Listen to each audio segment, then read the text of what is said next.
For me, he doesn't start, but he's got to go. Well, this is the thing. I kind of disagree, Benny, because I'm not going to say kind of, but I very much disagree. We're here to debate.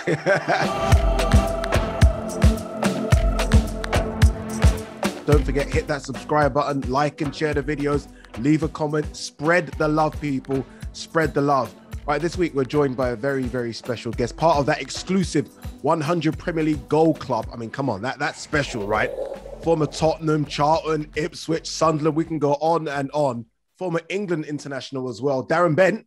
We're going to talk about England and the extra 3 players England can call up now. Obviously, the squads have gone from 23 to 26. Before we do that, though, I don't know if you guys saw France's squad for the Euros. I was happy and optimistic about England's chances. And then I saw France announce Benzema, and I'm like, well, what's going on? That's almost like a cheat code. I mean, listen, Benzema for me, I've always been a massive fan of Benzema. Even when, Cristiano Ronaldo was at Real Madrid and he was almost playing second, third fiddle in that team.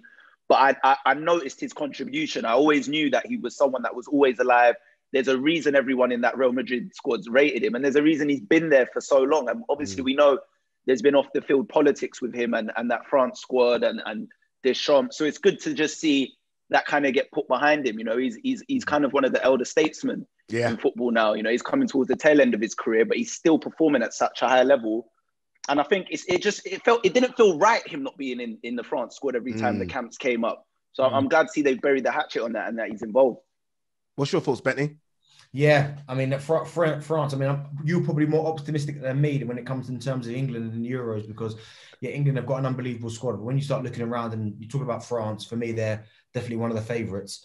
But then adding Benzema to what they've already got is scary. You know what I mean? When you talk about people like Griezmann, Mbappe, but in the middle of the park, Pogba, Kante, and that centre-back position, I mean, there's about 3 or 4 that didn't make the squad, but there's one that could have made the squad that is, honestly, for me, they're one of the favourites.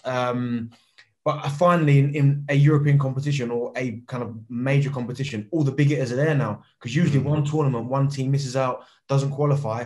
Every single one of them's there. So, it should be a good tournament, to be fair. Honestly, it's going to be mad. Germany announced their squad as well. Good shout out to young Musiala, right? Used to play for Chelsea as a youngster, 18 years old in Germany's full squad. That's crazy. That's insane. I think that just shows the quality that he possesses and the confidence they have in him. Because I just love the fact that we're seeing so many young footballers now having the courage to kind of, play the game they're playing at the highest level. And we're seeing them really, really shine. I mean, even on our seas, we're seeing the likes of Phil Foden in Champions League semi-finals and massive games against Liverpool coming up with the goods. And, even seeing young players in other nations doing their thing, for me, is just exciting to see. So that's a massive moment for him, I'm sure. I feel like the internet's going to break. Because someone big is going to be left out of the England squad and there's going to be a meltdown. We know it's going to happen. Someone's big is going to be... I don't think there will be, What, because of it going to 26 now? Because it's 26 now. I mean, when you start... I think there's a few spots where you'd say there's a few big hitters that if he leaves one of them out, you go, oof. But I think you'll leave a couple fringes out, and I don't think there'll be too many eyebrows raised, but I still think he's going to take Grealish. I mean, Grealish came back yesterday against Spurs, and he was brilliant. He absolutely run the show for 70 minutes. He'll be in the squad. Foden will be in the squad. Mount will be in the squad. So I think you'll take all of them. So I think the ones that will miss out and people will go, I think they're going to be kind of fringe players. Like, it could be people like, I don't know, for example, like Danny Ings. Like Danny Ings or someone of that kind of level. I can't see him being like a big hitter and going, right. I mean, the only one actually saying that could be Trent. Now, the way Trent's been playing the last few games, you say, no way. He's got to go. I don't think for me, he doesn't start, but he's got to go. Well, this is the thing. I kind of disagree, Benny, because I'm not going to say kind of, I very much disagree. We're here to debate. I feel like I saw an interview with Gareth Southgate, and he basically, when they announced, they said to him, what's your thoughts on, it going to 26 individuals? And he said he doesn't necessarily agree with it, which I was shocked about. He was like, no, I don't really agree with it. And, we saw the rumors and reports that a couple months ago, he was saying he already had in his mind his squad before that 20, they announced that you could do 26 players. He said, I already knew in my mind what the squad is. I don't know if that's changed because a lot of football has happened. Players like Trent have been playing incredibly. They've been playing out their skin, really. That didn't seem favorable like 2 months ago. So I don't know. I think Gareth Southgate already knows what he wants. But for me, if he leaves that Trent Alexander-Arnold, I can't. Like, he's such an incredible player. It'll be a madness. No, Honestly, it will be it'd be a honestly. madness. It would be uproar. I think there would be uproar. I'm telling you now, there'll be a drive on Downing Street. You know when we get 100,000 signatures so they can debate it in the Commons? It will get 100,000 signatures immediately. Quickly, Benty, who wasn't in the squad for you when you done your like initial 23? Everyone's written down their 23s, but now is in because of the extra free. Like, who wasn't going that you think, okay, with these extra free places, they're going now? Like, I'll give you mine. My free was Trent, Saka, and Greenwood. I actually thought they weren't going. Well, now I think they're now the free. I've got two of yours. So I've got Greenwood and Trent. Now Greenwood's got to go because he's been brilliant. Trent, I think, will go. And the last one, I'm trying to think. I think he'll take someone potentially like a Henderson potentially. Now, because Jordan, listen, if Jordan's playing week in, week out for Liverpool, he's a good shout, you know. That is a good shout. He's not played any football, but if he somehow gets himself fit, I think Gareth will go, you know what?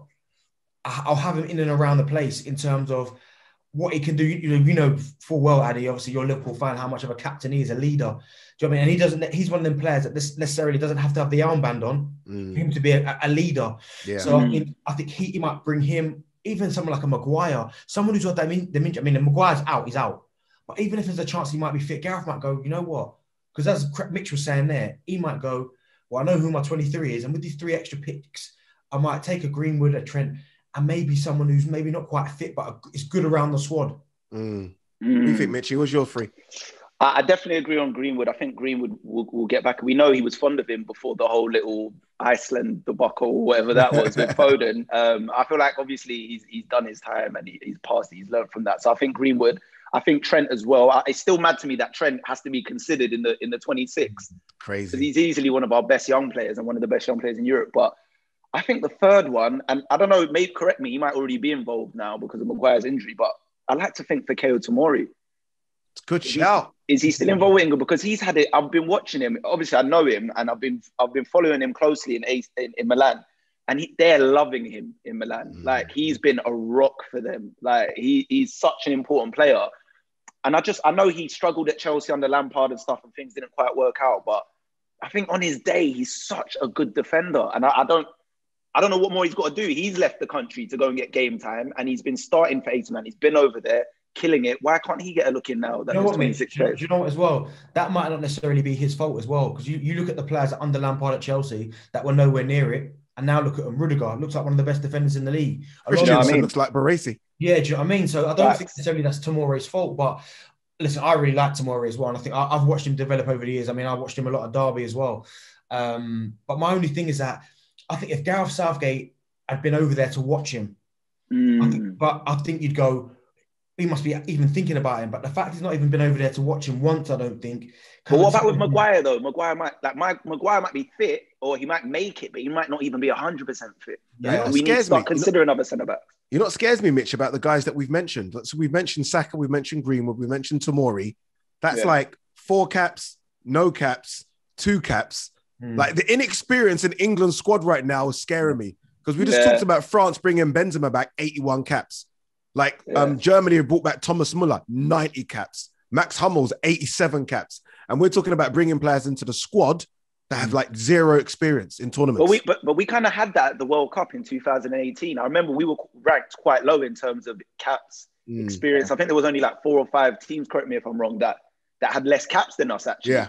And I know we had, people say we had an easy route, which, it was quite favourable to get to the semi-final. But no, it was easy. Like, it was easy. Yeah, we had some players back then who were like 23 or whatever. But then you got players now like Harry Kane, Sterling, who are in their late 20s, who we consider senior players now, who have learned from those previous tournaments. So I think we're going to have a good balance, even if we do bring in some inexperienced players. You said Tomori. I think the one potentially that could gatecrash it in that position might be Ben Godfrey at Everton. Ooh, yeah. I'm a fan. He's how versatile he is. He can play centre back. He can play right back, left back. So what about Ezri Konsa? I like Konsa. I really like Konsa. I think they've had a good season, but I think Godfrey, just because Gareth likes versatility. Yeah. Do you know what I mean? That's players that can play not in just one position, that can kind of like Dyer. Yeah. I was waiting for Mitchy to say Dyer. Dyer's 100% going now. He's 100% on that plane. He's a lovely guy. I love him, but it's just what I've watched him all season closely.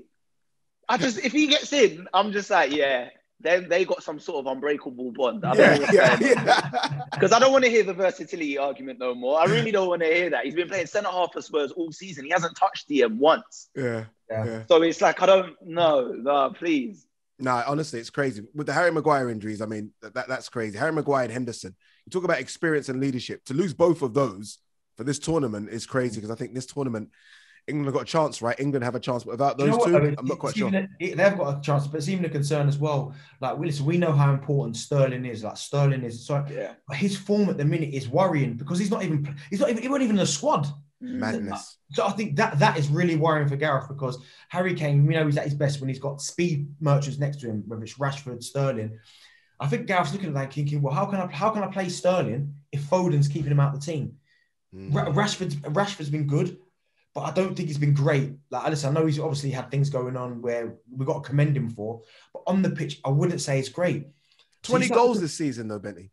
Say again? 20 goals this season, for Rashford, though.